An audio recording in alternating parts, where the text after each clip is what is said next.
जय हिंद दोस्तों, आप सभी का स्वागत है आपके अपने YouTube चैनल दबंग क्लासेस पर।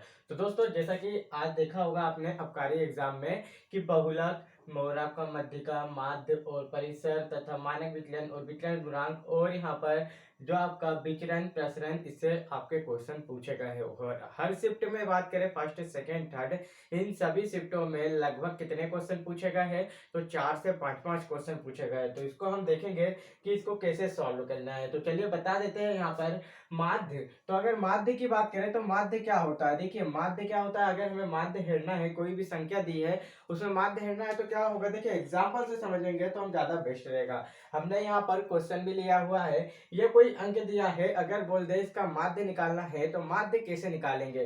तो देखिए माध्य का मतलब होता है आपका औसत होता है। माध्य का मतलब क्या होता है, इतना ध्यान रखना है कि माध्य का मतलब होता है औसत। तो औसत कैसे निकालते हैं? औसत यानी कि माध्य कहा जाता है। औसत का मतलब होता है सभी संख्याओं का योग लेते हैं और उसके बटे में क्या लिखते हैं, जितनी संख्या होती है उतनी संख्या कुल लिखते हैं। ठीक है, इतना ध्यान रखना है कि संख्याओं का योग बटे जितनी संख्या है उसे रखते हैं। तो यहाँ हम अगर इस क्वेश्चन को सॉल्व करें, इसका माध्य है तो इसका माध्य क्या होगा, 10 20 20 और यहाँ पर देखिए 30 40 50 हो जाएगा। 50 और इन दोनों को जोड़ेंगे तो ये 20 हो रहा, 50 20 70 हो जाएगा। 70 और 20 कितना हो गया, 90 हो गया। टोटल कितना हो गया, 90 हो गया। और 90 से हम जब कितनी संख्या है टोटल, तो योग हमने ले लिया है। इसके बाद देखिए 1 2 3 4 5 6 7 8 9 संख्या है।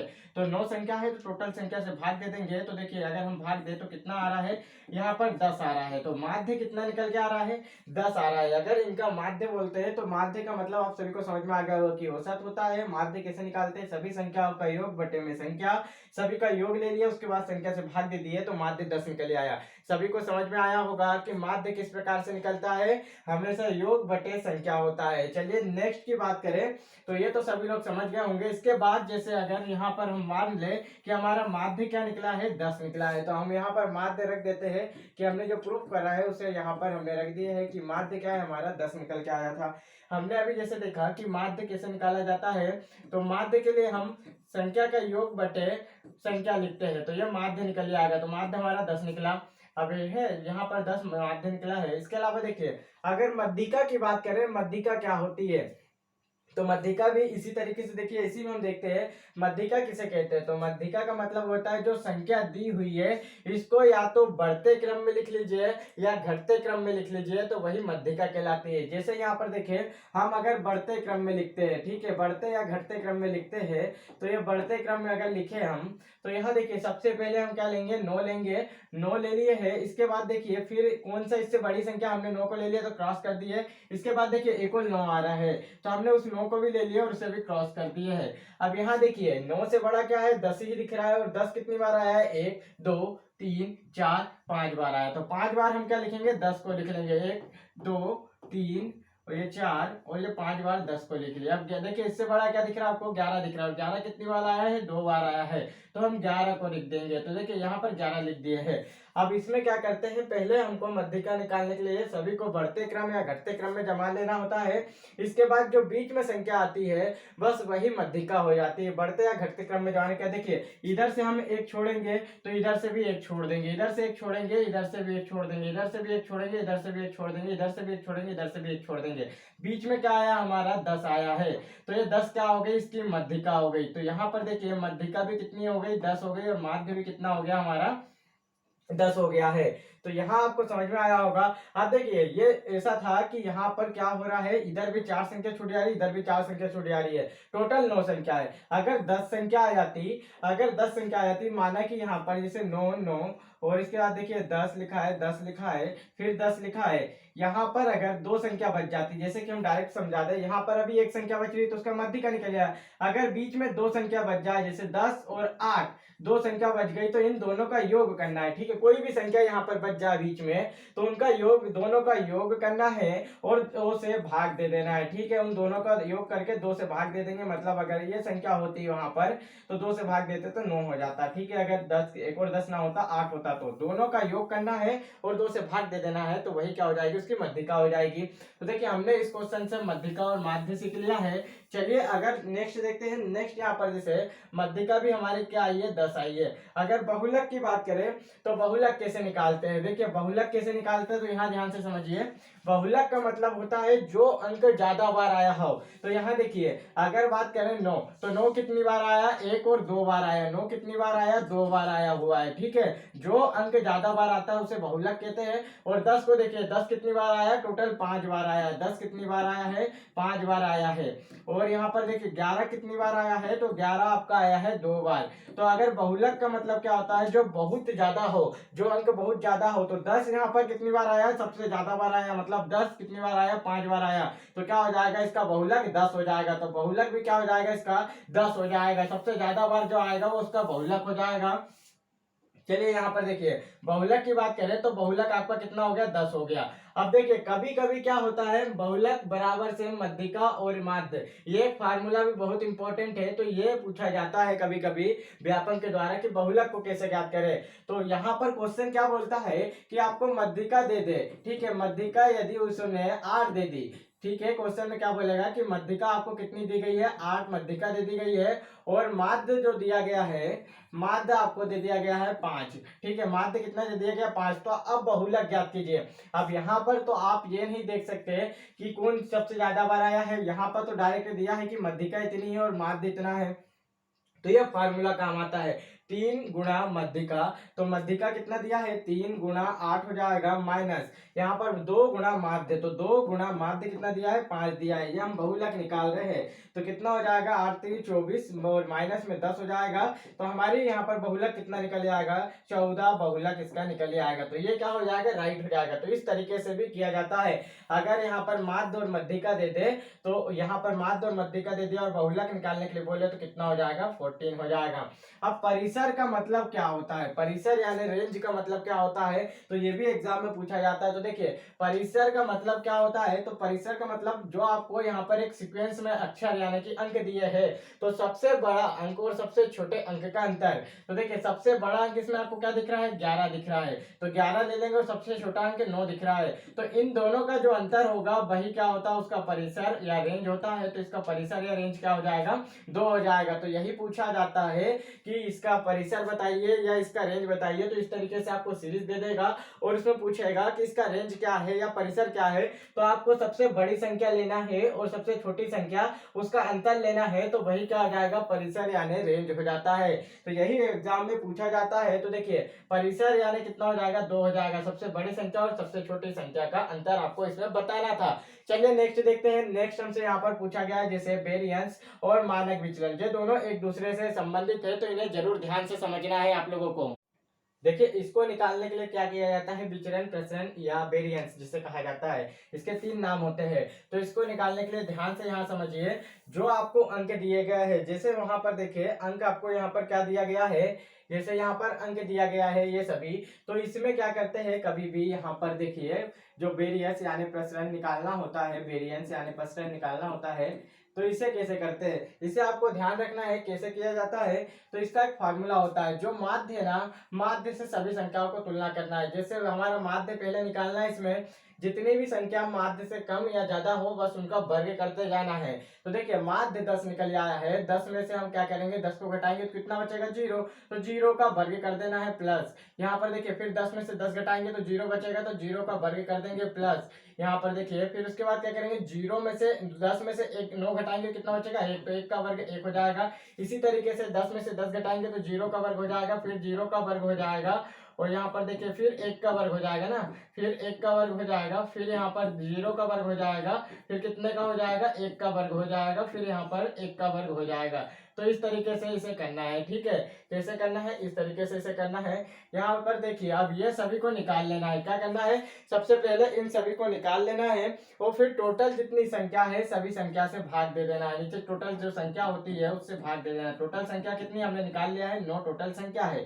तो देखिए अगर हम इन्हें जोड़े तो कितना हो रहा है, यहाँ पर तो 0 0 वाले से तो कोई मतलब नहीं रहेगा, तो 0 हट गया है। इसके बाद देखिए 1 यहाँ पर दिख रहा है, तो 1 ये हो जाएगा, 1 ये दिख रहा है, 1 ये दिख रहा है, 1 ये दिख रहा है। 4 बार 1 आया मतलब 4 हो जाएगा और नीचे कितना है, 9 हो गया।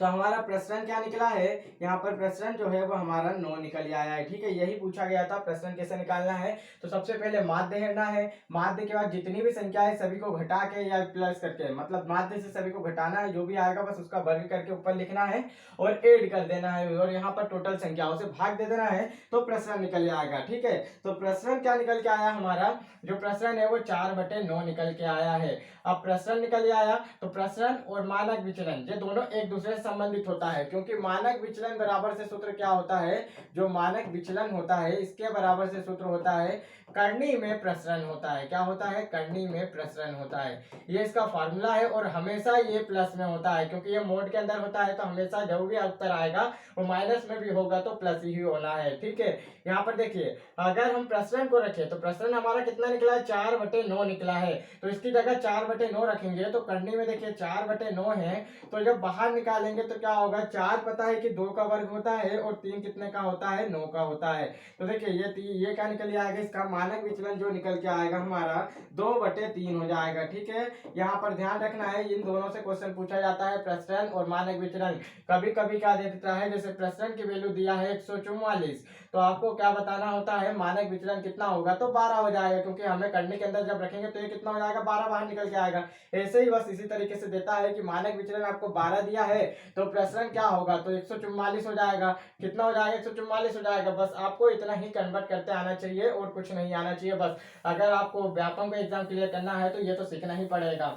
दो देख सकते हो जैसे कि हर शिफ्ट में 5 क्वेश्चन आए हैं।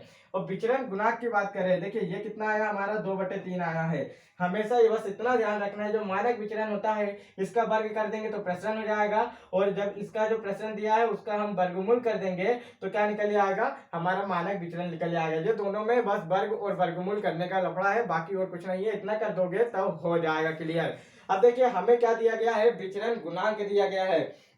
तो विचरण गुणांक का मतलब क्या होता है, विचरण गुणांक आपका कैसे निकलता है, तो एच डी एम से निकलता है, एच.डी.एम इंटू 100। तो एच.डी.एम का मतलब क्या है, स्टैंडर्ड डेविएशन होता है। मतलब यहाँ पर जो मानक विचलन है इसे ऊपर लिखना है और एम यानी कि माध्य लिख देना है। क्या लिख देना है, माध्य लिख देना है। ठीक है, इतना ध्यान रखना है। अब देखिए यहाँ पर क्या दिया गया है, तो हमने अगर वही संख्या से हेड़े तो 2/3 हमारा क्या है, स्टैंडर्ड डेविएशन है। तो 2 लिखेंगे, बटे में 3 लिखेंगे तो नीचे आ जाएगा, माध्य के साथ इंटू हो जाएगा। माध्य हमारा 10 है, इंटू 100 कर देंगे तो ये काटेंगे तो 10 से 10 बार कट आएगा। ये कितना निकल आया, 20/3 निकल आया। तो ये क्या हो गया, विचलन गुणांक हमारा 20/3 हो गया।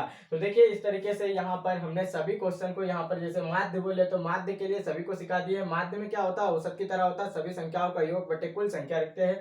मध्यिका में क्या करते हैं, सभी को बढ़ते क्रम में जमा लीजिए या घटते क्रम में जमा लीजिए, और बीच में जो संख्या आएगी, एक संख्या आए तो वही डायरेक्ट उत्तर हो जाता है। अगर 2 संख्या बीच में बचे तो उन दोनों का योग करना है और 2 से भाग दे देना है, वही क्या हो जाएगा, उसका मध्यिका हो जाएगी। बहुलक में जो अंक बार बार आए, जो सबसे ज्यादा बार आए, वही क्या होता है, बहुलक होता है। या तो बहुलक में कभी कभी मध्यिका दे देता है, माध्य दे देता है, बहुलक पूछ लेता है तो इंटू मध्यिका में 3 करना है, -2 माध्य करके बहुलक निकाल लेना है। परिसर का मतलब क्या होता है, परिसर यानी रेंज, रेंज और परिसर का मतलब होता है सबसे ज्यादा बड़ा अंक और सबसे छोटे अंक के बीच का अंतर यानी घटाना है, तो वही क्या हो जाएगा, आपका परिसर हो जाएगा। और विचरण प्रसरण का मतलब क्या होता है, विचरण या प्रसरण, तो यहाँ पर सबसे ज्यादा वर्ड यूज किया जाता है प्रसरण। विचरण नहीं पूछा जाएगा, ना ही प्रसार पूछा जाएगा, पूछा जाएगा तो प्रसरण। तो प्रसरण के लिए क्या करना होता है, यहाँ पर सभी को जैसे बताया हूँ, प्रसरण के लिए आप सभी को माध्य का जरूरत पड़ता है। किसकी, माध्य की जरूरत पड़ती है। पहले माध्य हेड़ो, फिर माध्य के सभी अंकों को घटाना है, माध्य से सभी अंकों को घटाना, उसका वर्ग करना है, उसके बटे में फिर जितनी संख्या उतनी संख्या रख के जोड़ के और भाग दे देना है, तो माध्य निकल आएगा। और माध्य निकलने के बाद देखिए जब निकल आएगा विचरण, तो विचरण के क्या करना है आपको, विचरण का वर्गमूल करोगे तो मानक विचरण हो जाएगा, और मानक विचरण का वर्ग करोगे तो प्रसरण हो जाएगा। और यहाँ पर क्या विचलन गुणांक की बोले तो विचलन गुणांक भी पूछा जाता है, तो एच.डी.एम। तो यहाँ पर स्टैंडर्ड डेविएशन रखना है। स्टैंडर्ड डेविएशन के लिए आपको किस किस की जरूरत पड़ेगी, तो स्टैंडर्ड डेविएशन के लिए आपको देख सकते हो, जैसे विचलन गुणांक निकालना है तो आपको माध्य की जरूरत पड़ेगी और यहाँ पर मानक विचलन की जरूरत पड़ेगी। तो मानक विचलन भी यहीं से निकलेगा। तो ये 3 एक दूसरे से रिलेटेड है, इनको याद करना है। तो देखिए ये आपके लिए बेसिक था। पूरी चीज कॉन्सेप्ट से आपको समझा दी गई है। जस्ट इसके बाद आपको दिए जाएंगे इनके क्वेश्चन, इसके क्वेश्चन भी हम आपके लिए लेके आए, लगभग 2 से 3 क्वेश्चन थे। तो यहाँ देखिए हम इसे सॉल्व भी कर लेते हैं। फिर इसके बाद आपकी पूरी प्रैक्टिस वाले और व्यापम के जो कठिन वाले सवाल होते हैं, माध्य और बहुलक वाले, ये 2 प्रकार के सवाल व्यापम पूछता है जो कठिन वाले हैं, वो भी आपको नेक्स्ट वीडियो में भी मिलने वाले हैं। कल जिनका भी एग्जाम हो, परसों जिनका भी एग्जाम हो, करके जरूर जाए, आपके 5 से 10 नंबर यहाँ से पक सकते हैं, ठीक है। अब इसमें क्या बोला गया है, इसका मानक विचलन बताना है। क्या बताना है आप लोगों को, मानक विचलन बनाना है। तो इसका राइट आंसर आप जरूर करके बताना है कि क्या होगा इसका मानक विचलन, ठीक है। ऑप्शन दिया है 1, 1/3, 2/3 और 2 ऑप्शन दिया है। अभी मैंने आपको बेसिक से समझाया हूं, तो इसका राइट आंसर आप लोग कमेंट करके जरूर बताना, ठीक है। यहाँ पर देखिए जैसे बोला गया इसमें, ये क्वेश्चन है। अब देखिए यदि एक जनसंख्या का, ठीक है, एक जनसंख्या का मानक विचलन 4.5 हो तो प्रसरण क्या होगा। मैंने अभी आपको जस्ट बताया हूं कि जो प्रसरण है, प्रसरण क्या है, सबसे ऊपर लिखा था, फिर उसके नीचे क्या लिखा था आपका स्टैंडर्ड डेविएशन मतलब मानक विचलन लिखा था। तो मैंने ये बताया कि नीचे वाले का क्या करना है, वर्ग कर देना। अगर जो संख्या दी है, मानक विचलन दिया है तो उसका वर्ग करना है, प्रसरण दिया तो उसका वर्गमूल कर देना है। तो यहाँ मानक विचलन दिया है, मानक विचलन कितना दिया है, तो यहाँ पर 4.5 दिया है। तो 45 दिया है, मतलब 45 का वर्ग क्या होता है, 20, 25 हो जाता है, और 2 अंक के पहले दशमलव लगा देंगे तो ये इसका राइट आंसर हो जाएगा। अगर आप लोगों को वीडियो पसंद आया हो तो लाइक करना, और डेली एनालिसिस आपको इसी चैनल पे मिलेगा। रियल क्वेश्चन दिए जाएंगे, कोई फेक क्वेश्चन नहीं दिए जाते हैं, एकदम ऑथेंटिक ट्रिक आपको इस चैनल पे मिलती है। तो वीडियो अच्छा लगा हो तो लाइक करना, अपने दोस्तों में जरूर शेयर करना। और साइंस कहाँ से पढ़े, ध्यान से देखिए। तो साइंस के लिए आप लोग, अगर आपका पेपर 2 या 3 दिन में है तो साइंस आप लोग कहाँ से पढ़ सकते हैं, तो एमपी पुलिस 2022 जो हुआ था, इसी के जैसा आपके आबकारी में क्वेश्चन पूछे जा रहे हैं। तो सेम टू सेम क्वेश्चन भी पूछे जा सकते हैं, क्योंकि अभी कोई बता नहीं रहा है कि क्वेश्चन कैसे आ रहे हैं। तो इसकी पीडीएफ यदि आप लोग डाउनलोड करना चाहते हैं एमपी पुलिस कांस्टेबल एग्जाम 2022 की, तो आपको डिस्क्रिप्शन में लिख दी गई, वहां से डाउनलोड कर सकते हैं। इसके अलावा 2014 से लेकर 2021 तक जितने भी साइंस के क्वेश्चन व्यापम के द्वारा पूछे गए थे, इसकी 2225 प्रश्नों की यहाँ पर पीडीएफ आपको मिल जाएगी। डायरेक्ट आपके जो आंसर की से क्वेश्चन की फोटो ली गई है पेपर में से, वही क्वेश्चन आपको देंगे, कोई फेक क्वेश्चन नहीं देते हैं। तो ये भी साइंस के आपको मिल जाएंगे, इतने क्वेश्चन ये भी पढ़ सकते हैं।